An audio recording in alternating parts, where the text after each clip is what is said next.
A grandiose sense of self-importance. Now, this is one of the, of course, 9 criteria used to diagnose someone with NPD. Of course, this is very important for anyone on the narcissistic spectrum, right? How big, how grandiose is your sense of self-importance? Now, this is a tough one in my experience as a recovering narcissist. Now, I don't know if I was full-blown NPD. People get real upset when I say that, but I will say I was pretty damn strong as they can come, I believe.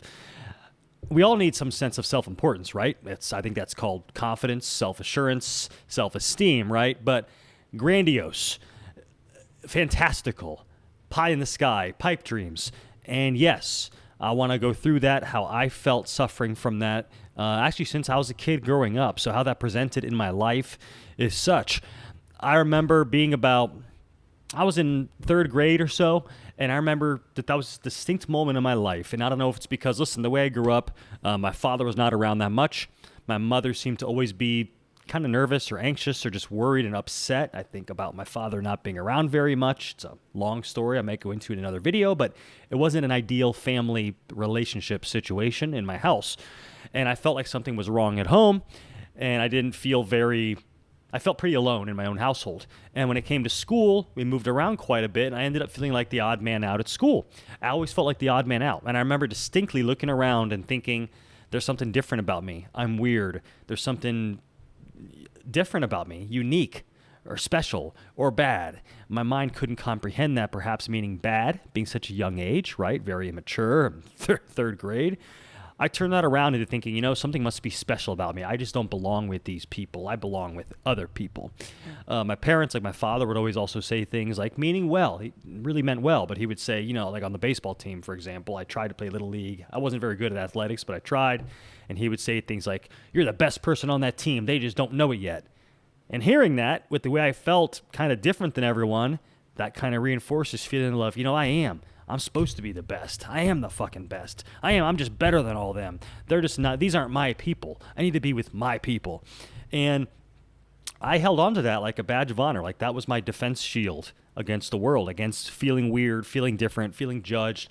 From that point forward, I just remember feeling hyper self-aware, like everyone was looking at me, thinking stuff about me, even if like I was convinced everyone was thinking about me or talking about me. Like I was the center of the fucking universe. And so when I grew up and got into high school, right, popularity became very important. Girls all of a sudden became very important.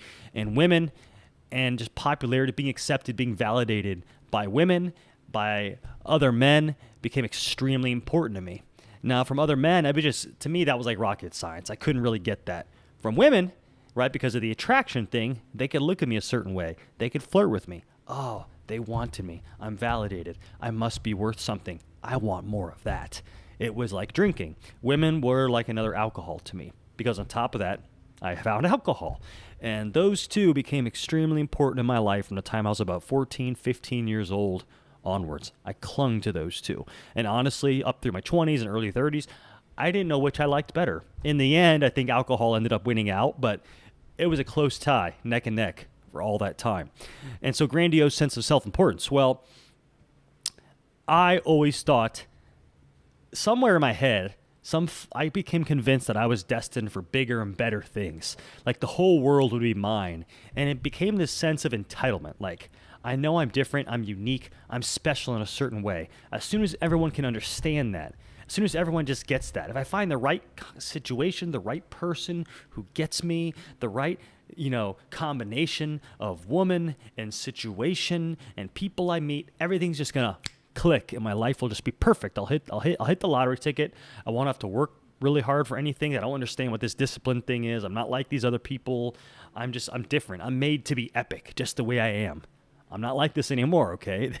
This is the old me. I want to explain to you how it felt like growing up and what it felt like before I got into therapy, before I got into 12-step work, which I think is the key to in reducing and defeating narcissism in my experience. So I felt like I was destined for this big, epic life, right? And then my wife was going to be a supermodel. Maybe I'd have a few different wives, and I'd have yachts and riches and companies and worship, and I'd be famous too, and this, and I'd also cure cancer, and all these things. And my family would be so proud of me, and my kids would just love me, and my woman would just worship me. And it's like it's like daydreaming to infinity. And this stuff was going through my head all the time. And I think the reason why someone like this, like how I was, is maybe angry or vengeful or manipulative or lies, is because I somehow thought I could actually make this happen. Like I was just angry that this wasn't my life every second of the day for years. Try living like that. It ain't fun. And it ain't fun for the people around you. And in other videos, I talk about taking hostages. What I mean by that is like I would take women and basically just use them as like placeholders. Beautiful girls. I mean, some women are attracted to guys like this. There can be some fun. I was fun. I would talk big. I would party big. I was a good talker, charismatic, full of myself, and arrogant and blustering. And some people are attracted to that. I don't know why, but they are. And so I would take hostages. I would take poor girls, and kind of use them to help kind of keep my life together while I worked on creating an even better life. So someday I could leave them, right? I can't believe I'm saying this to you. This is the old person I was, not like this anymore, but that's just how it was. That's how it felt like. I always had to get to some grand, epic life that just wasn't there, and no one else understood that I was destined for this, man. This was supposed to be mine. And I always used to say, a little side note, I used to say, I think I was born to be some sort of Viking warlord or something, because I was just made to just take what was mine. I want to take everything. I don't like the society thing. In the back of my head, I wouldn't say this part, I don't like the society thing where I actually have to work for things and earn respect and have a reputation and be disciplined and be a good person and make good decisions. This all fucking sucks. Can I just have it now? Can I just have it like a second ago? Why can't I just take it? Why can't it just be mine? I deserve it. I want it. Isn't ambition enough? Kind of reminds myself of like Commodus and Gladiator, the evil emperor's son, the emperor's son who took over, who was evil. And, all he had to offer was ambition. And I had loads of that. I think a lot of narcissists or, egotistical, cocky people have loads of ambition. It doesn't mean squat. It doesn't mean shit. Unless you have the discipline, the consistency, the good heart, the good motives, the good nature, the good intentions to back it up. It goes nowhere. Ambition can just lead to, what do you know? Pillaging, lying, taking hostages, stealing, deceitful, nasty behavior. And I became a taker. Because of this grandiose sense of self-importance, I just wanted to take from everyone and everything as much as I could for myself. Again, I was the center of the universe. Hope you don't hear that. My cat was just using the bathroom up there. I was the center of the universe. Everything was supposed to be mine. And anything I could do to just get more on my plate, I would. And then being the arrogant fool I was, any kind of money or funds, or I even got an inheritance one time, all these things I had, I kind of would just wastefully spend and not be responsible with, because I thought there was just more to come. Don't you know? I'm destined for this epic life. It's exhausting even talking about this. I don't understand where it came from, but I was just like a black hole, and I couldn't, there was this hole inside me, this infinite abyss I just could not fill fast enough, either with women and attraction, with money, with ambition, with dreams of power and glory and respect and validation. More. I was just an unsettled soul, unsettled person, a succubus out there in the world. So grandiose sense of self-importance, like that's a really evil one, really deep. Like not only, because it's not only just, I know we sometimes we have dreams, right? We have to dream of a better future, dream of an ideal life. But no. The grandiose part, like there's not a proper word for it. It should be like grandiose, fantastical, harmful. Like it's wanting more than any person in the world could ever have. It's not possible. Again, it's like a God complex. Like I think I should have everything anytime I want it at all times. And a person who thinks like that, who lives like that, who sits in that skin all day long, every day, for years, they're going to be miserable, aren't they? They're going to be conniving. They're going to be twisted. There's going to be something dark about them. And I was that person. I mean, I'm talking, gosh, I started to get a handle on this maybe 5-6 years ago. Really did some amazing work on it in the last 3 years. But 10 years ago, I'm just saying, in my 20s, like full throttle, man. Full throttle all the time. So grandiose sense of self-importance, an extremely important criteria. Again, I think we all need a little bit of this, right? There's a level of healthy narcissism out there. But, grandiose self-importance when taken, to the max, like I definitely had this one. It was really harmful to myself, to the people around me. I was up in the clouds. And another thing, you probably know people like this. I would always have these schemes and plans and ideas and actually really good ones, actually. Ideas for apps and websites and companies and services. Really good ideas, actually. But I never had the discipline, the work ethic, the knowledge, or the ability to even see other people as like more intelligent and capable or able to partner up with me. No one wanted to work with me because I was fucking up in the clouds and just an arrogant fool. I never had the ability to make these things happen. I'm finally working on that today in my life. I'm in the process of buying a company right now, and I'm working my real estate company as well, and I'm trying to do all these things, and I'm making a little progress, but it's slow, and it takes a lot of work and patience, and you actually fail at a lot of crap, and it's okay, but that's how the real world works, But I thought I could just come up with these harebrained schemes or ideas and snap my fingers, and everyone would just bow at my feet and just give me the $200 million for my startup, and everything would just be great, and then I'd show everyone, and I'm exhausted even talking about this. I am done. It's just ridiculous. It's embarrassing. But that's what that was about. So, again, and if you had to, gun to my head, if you had to ask me, where that might have come from, I think it's because if I had to find something, when I was growing up, I felt pretty alone. I was diagnosed as ADD. Back then, it was a big deal in the 80s. They took me to all these doctors. Pops wasn't around. No one to really talk to at home because mom was sort of distracted, worrying about Pops or working all the time. I felt really alone, and I ended up feeling like a case, like a mental case. Like they're analyzing me. I must be weird. The kids at school don't like me. I must be weird. I'm bad. There's something uniquely bad about me. And again, I think inferiority, superiority are flip sides of the same coin. They're both insecurity, and there was a massive insecurity in me, and unfortunately I wish I would have stayed on the inferiority side because I might have been more humble and just gone a different direction in my life. But I went the superiority route. I flipped that coin. I said F you, F everyone. The anger came out, and the superiority complex, alcohol, women came into my life as a teenager.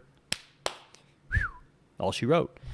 And here I am, 38 years old. Finally, for the last few years, I've been living a good life, especially, I'll be honest with you, in the last year, finally living a much better life, living a life I didn't dream was possible, way back then, and actually working for things and accomplishing things and learning so many things and feeling what like humility actually feels like and how that's actually a great word, not, it doesn't mean, a slave or lower than, humility just means accepting who I am, what I have to offer. There are some great things about me. There's some things I need to work on. And I'm just like everyone else. I have the same chances everyone else does, but I have to work for it. All I have is 24 hours every single day ahead of me, one day at a time, to be a good person, to make good decisions, to thank my higher power, which I call God, to thank my higher power for another day sober, another day with 10 fingers, 10 toes, eyes to see, lips to speak, my two beautiful children. I have so many things. I've lost so many things, especially this past year. And I had a really great relationship that really fell apart on me. Some nasty things happened. But it's okay. I've got so much good in my life today. And I think the best part is I recognize when these narcissistic thoughts that are kind of naturally in me come up, and I can see them. Like I can literally observe these things now, where before I was in that, right, in the flux, just in the merry-go-round, just living this narcissistic, arrogant, crazy life. I see it when it happens now. I'm not cured. It's a day-by-day journey, one day at a time, but I see these things come up, and I go, oh, there it is. There's that shit again. I need to get to a 12-step meeting. I need to maybe call my therapist to make another appointment. I need to read a good book. I need to do some prayer. I need to sit down and meditate for a little bit. I need to go for a run. I need to work on I need to do something healthy. I need to make a healthy choice. So that's where I'm at today. I wanted to explain a little bit about the grandiose sense of self-importance, how insidious and evil that can really be.